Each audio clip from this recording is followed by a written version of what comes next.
The Reconstruction of Humanity by Sorokin, Chapter 2, Economic Cures and Plans. 1. Capitalism. In our economically minded age, various economic cures for war are as popular as the political ones. Among these, a restoration of the capitalist economy of, quote, free enterprise is regarded by many as a sure antidote for war and a builder of peace. The social doctors point out that capitalist economy led to an enormous development of productive forces and prosperity throughout the 19th century, especially in the United States.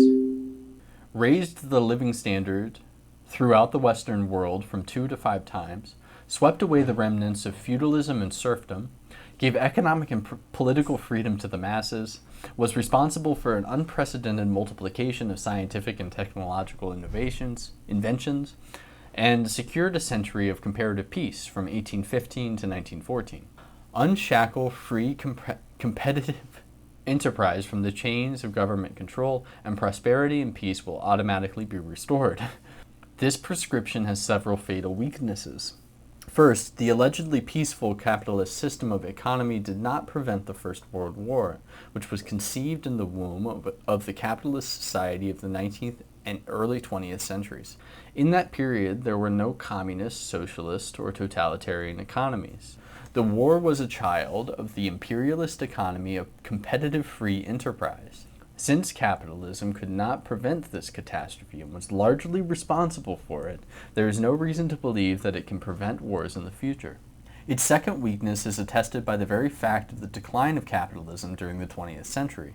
If it had possessed only the virtues attributed to it by its partisans, it could not have declined, for humanity would not have been foolish enough to reject the most beneficial system in favor of vicious non-capitalist system. Since the system of free competitive economy withered, it must have contained in itself not only virtues but serious defects. Foremost among these were its own germs of self-destruction and its vitiation of cultural and social values. No external force or agency destroyed it. The governments and ruling classes of the 19th and early 20th centuries were favorable to it, so also were the well-to-do and the middle classes. Favorable to it must likewise have been the farmer, peasant, and labor classes, since they were supposed to be greatly benefited by it. The first mortal blow was dealt to it by its own agents, capitalists and large-scale entrepreneurs, for it was the captains of industry who launched the economy of big corporations, trusts, and cartels. This economy split the very cornerstone of capitalism, that of private property. In its full-fledged form, private property means the right of possession, use, management, and disposal of the property in question, and also the duty to bear the risk of its mismanagement. The economy of corporations shattered this. In every corporation, those who own it, its thousands of shareholders and bondholders, neither use its property nor manage nor dispose of it. On the other hand, those who manage and dispose of it, the board of directors and the officials, do not own even a single portion of its property.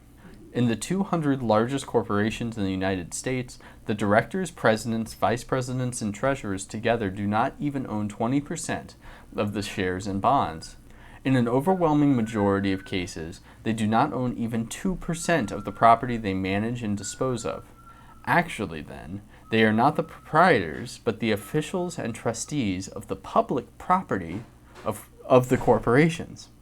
Nevertheless, they treat it as their own property, and the business as their own free enterprise.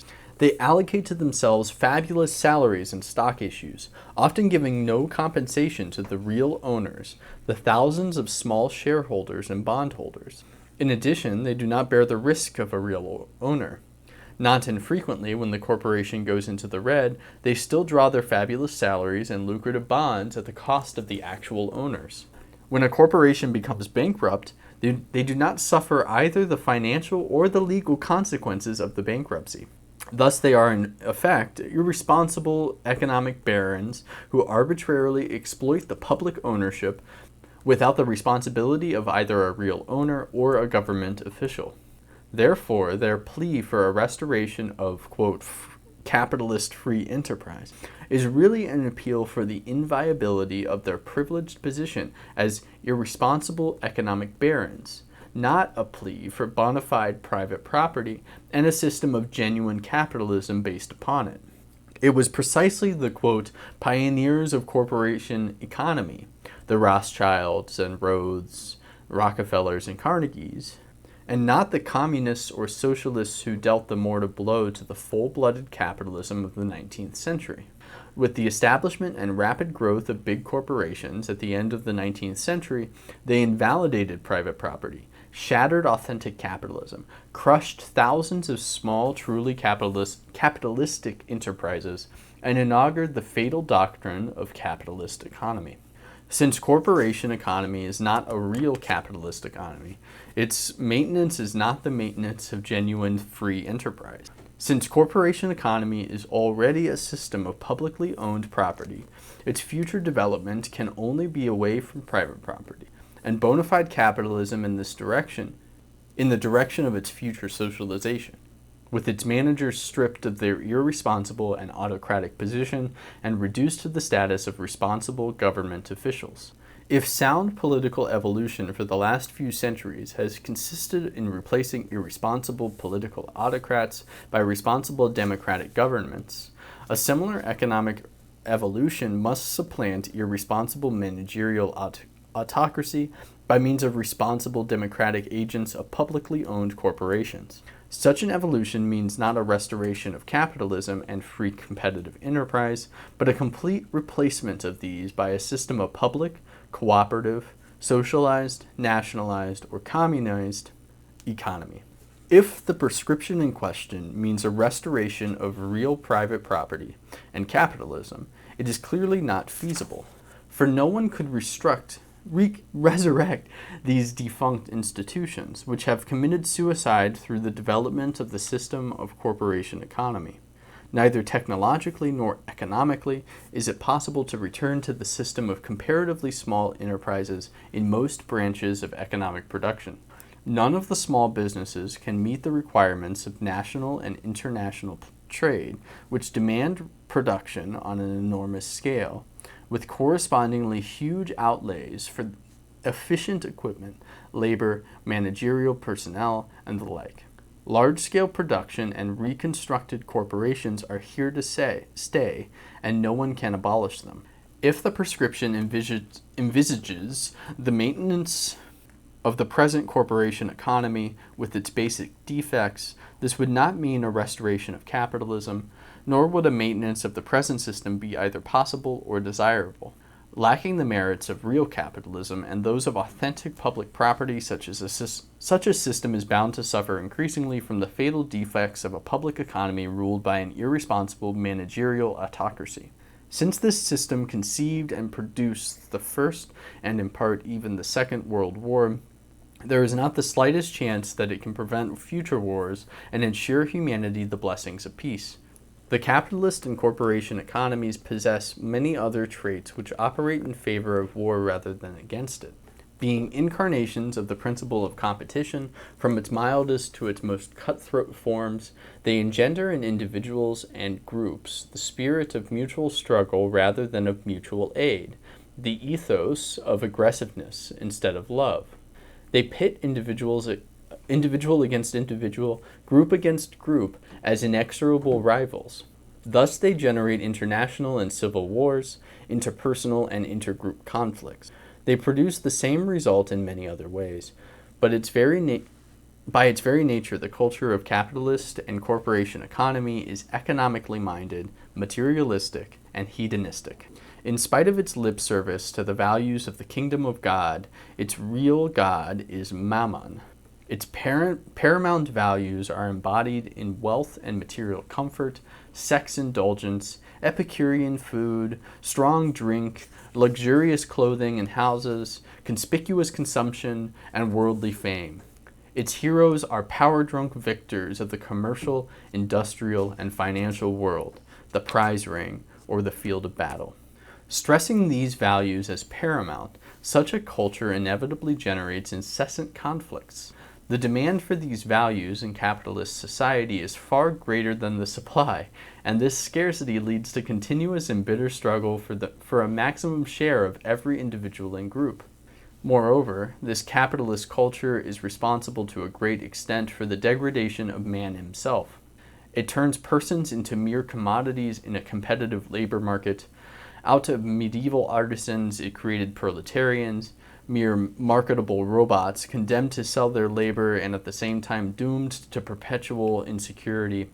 In the periods of depression inherent in the capitalist economy, millions of proletarians are unemployed, thus being deprived of even the minimal means of subsistence. Throughout the period of the Industrial Revolution, capitalism shamelessly exploited the labor of women and children. During its whole existence, it has degraded and demoralized millions among colonial populations. The very improvement in the standard of living of the European population during the capitalist era has been achieved through a pitiless exploitation of the much larger population of colonies and unindustrialized backward countries as the sources of raw material, including human material. Creating glaring inequalities, it has split society into antagonistic rich and poor classes, quote, living in the same spot and always hating and conspiring against one another, end quote. That quote is from Plato's Republic.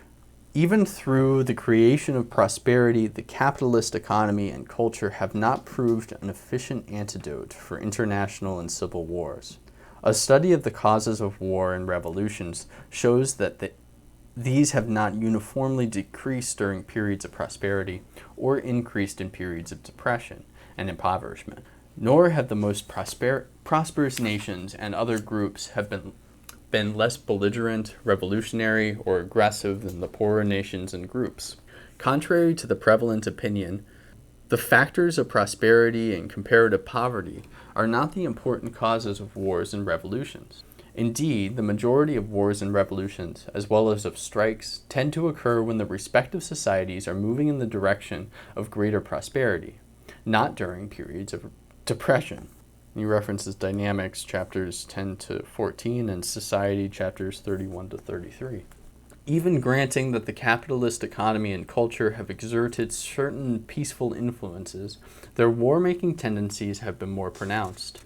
Direct confirmation of this conclusion is found in the undeniable fact that the emergence and growth of capitalist economy, wars, and revolutions have not decreased, but, with some fluctuations, have rather increased. Capitalism as a system of economy began to emerge in Europe in the 13th century, exhibiting a steady growth up to the beginning of the 20th century.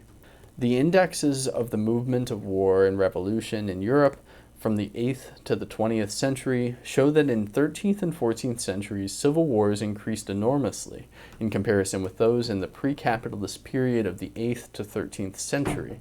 Then they subsided during the centuries of the vigorous growth of capitalism. In the 18th and at the beginning of the 19th century, they again flared up. And after the comparatively orderly second half of the 19th century, they, quote, shot into the stratosphere, end quote, rendering the 20th century thus far the most turbulent period in the entire history of Europe. International wars began to grow during the 13th century and steadily multiplied up to the end of the 17th century. Then they slightly subsided, showing an upward trend again in the second half of the 18th and at the beginning of the 19th century. The period from 1815 to 1914 was a comparatively peaceful one, followed by unprecedented explosions of war in the 20th century. This inductive verification corroborates the foregoing analysis. It clearly demonstrates that if the capitalist and corporation economies are not wholly belligerent, they are utterly unable either to reduce or to eliminate war. 2. Communist, fascist, and socialist economies. With the decline of capitalism and the rise of various totalitarian systems of economy, various brands of the latter are offered as radical cures for war. However different these brands may be in their secondary traits, they are similar in essence in that they all present a planned economy controlled by the state government. The totalitarian economies replace the anarchy of free enterprise, controlled by a multitude of private owners, individuals, and groups, by so-called planned economy, controlled by a communist, socialist, fascist, Nazi, or other type of totalitarian government. Communist and socialist regimes abolish the private ownership of land and other important means of production, which are nationalized or communized. Under fascist, Nazi, and other regimes, the legal abolition of private ownership is not so thoroughgoing, applying to only a part of the instruments of production. Factually, however, the governmental control of production, distribution, and consumption of economic commodities is very comprehensive in even these varieties of totalitarian economy. In all such economies, not the private individuals and groups, but the state government decides what and how much is to be produced, how the product is to be distributed, by whom it is to be consumed, and in what quantities, the scale of prices, the level of wages and other remunerations, the place of work and the amount to be performed, the kind of labor each citizen has to engage in, and so on. In completely totalitarian economies, practically all the citizen's economic activities and most of his other behavior and relationships are rigidly controlled by the government. In partly totalitarian economies, only the latter portion of his activities is regimented, the rest being left to the control of individuals and groups. Such a government-managed economy has been the dominant trait of all totalitarian regimes. The economy of the pharaohs in certain periods of Egyptian history, the economy of China in some periods of their history, that of ancient Sparta and Lipara, of ancient Peru and Mexico, of the Roman Empire after 300 AD, of Byzantium throughout its history, of early communist and socialist experiments such as the Taborite state in Bohemia, and of absolute monarchies and the police states, or Polizeistraten, of the 17th and 18th centuries. Contemporary or recent examples are furnished by Soviet Russia, Fascist Italy, and Nazi Germany, by the British, Czech, and French nationalized war economies, and by the wartime economy of the New Deal. The degree and the extent of governmental control of business in all these regimes have varied, but in all of them such control has been rigorous and far-reaching.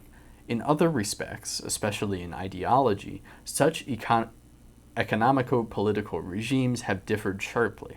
The ideology of the totalitarianism of the pharaohs was different from that of communist, socialist, or Nazi totalitarianism, just as that of the Inca system differed from that of other totalitarian governments. The contemporary communist ideology diverges notably from that of the fascist, Nazi, and other wartime totalitarian economies. In addition to their respective ideologies, these regimes differ from one another in several other important traits. Only the communist, socialist, fascist, and other contemporary or recent varieties need to be considered in respect to the claim of offering remedies for war. Do these politico-economic systems actually ensure peace? The answer is in the negative. Their claims are wholly unwarranted by the existing body of evidence. The recently emerged communist, Nazi, fascist, socialist, and wartime varieties of totalitarianism have shown themselves to be inherently militant. First of all, they are notoriously militant in their domestic relations. Communism, fascism, and Nazism arose and achieved their dominance through violence, including revolution and large-scale or small-scale civil wars. They have all maintained themselves through incessant coercion, the extermination, imprisonment, banishment, intimidation, or mutilation of their opponents. Their ideology explicitly reveals their militant nature, whether it is ideology of the class struggle, that of the proletariat versus all other classes, of the master race against the slave races, or of the self-chosen elite in opposition to the sheep-like masses. The laws, and especially the criminal codes enacted by these regimes, display the same militancy. The Soviet, fascist, and Nazi criminal codes prescribe capital punishment and other severe penalties for a host of violations of laws and decrees. The firing squads and gallows of such regimes are always busy. Their prisons and concentration camps are invariably overcrowded. They maintain a vast army of slave labor, and they show scant respect for human life or liberty. Other recent varieties of totalitarian economy, such as the wartime English, Czech, French, and American economies, arose without any serious domestic conflict, but they were the offspring of international war. Only under such emergency conditions could they emerge and flourish. They too are characterized by coercive regimentation and by explosive tendencies manifested in strikes, in intense antagonism between radicals and conservatives, in wholesale arrests, and the like. In this sense, too, they are militant in their domestic relations. Totalitarian systems are militant likewise in their international relations. The regimes of the pharaohs, of ancient Sparta or Lipara, of China at the beginning of our era and in the 11th century AD, of the Roman Empire of Diocletian and his successors, of Byzantium, of ancient Mexico and Peru, of the Taborite state in Bohemia, of the police states of the 17th and 18th centuries, and the recent fascist, Nazi, communist, and labor socialist regimes are all marked by aggressive belligerency and by militant imperialism. If anything, their history exhibits more wars than that of the non-totalitarian governments. The pronounced international aggressiveness of fascism and Nazism is not something exceptional, but is typical of totalitarian regimes, inherent in their very nature. This becomes readily comprehensible when one understands the conditions under which they arise and develop. Whenever a given society is confronted by a grave emergency, war, famine, an acute depression, a devastating plague, a disastrous flood or earthquake, and so on, governmental control and regimentation invariably tend to increase, extending over many areas of economic and other relationships hitherto controlled by private individuals and groups. And the greater the emergency, the greater the expansion of governmental control and regimentation, the more pronounced the swing towards totalitarianism. Conversely, when the emergency passes, the amount of governmental regimentation tends to decline, and the politico-economic regime swings away from totalitarianism in the direction of free enterprise and voluntary cooperation. Since war has constituted possibly the most frequent and most critical emergency, it is not surprising that major wars have invariably been followed by an upward trend of totalitarianism. The process of, quote, totalitarian conversion, end quote, in grave emergencies and, quote, anti-totalitarian reconversion, end quote, under non-emergency conditions depends very little upon the existing form and personnel of the government. If a government carries out the necessary measures, it remains in power. Otherwise, it is replaced, either through a ballot or through revolution, by a more totalitarian regime in war and a less totalitarian regime in peace. Only the secondary traits of the operations depend upon the specific nature and personnel of the existing government, such as the skill with which the measures are executed, the degree and magnitude of the swings in either direction, whether the transition takes the form of a democratic New Deal or that of the decrees of the pharaohs, whether the ideology is that of communism, socialism, or democracy, of the divine rights of kings, of a sacred war for the fatherland, or of God and religion. The swings towards and away from totalitarianism take place under these conditions regardless of the inclinations of the government. Hence it was not Franklin D. Roosevelt who was responsible for the New Deal or the wartime increase of government regimentation, but rather the Great Depression which set in during President Hoover's administration, followed by the emergency of the Second World War. If, instead of a Democratic administration, we had at the time the most conservative Republican administration, the swing towards an increase of governmental regimentation would have taken place anyhow. As a matter of fact, immediately after the crash of 1929, the Hoover administration at once introduced numerous federal controls of banking, money, and other economic relations which had hitherto not been regimented. Conversely, after the armistice of the Democratic administration of President Truman, dropped most of the wartime regulations. Similarly, the emergency of the First World War led the Tsarist government of Russia to institute far-reaching governmental regimentation. When this emergency was reinforced by that of the Civil War, famine, and pestilence, a trend towards full-fledged totalitarianism was inevitable, assuming in this case the form of extreme communism.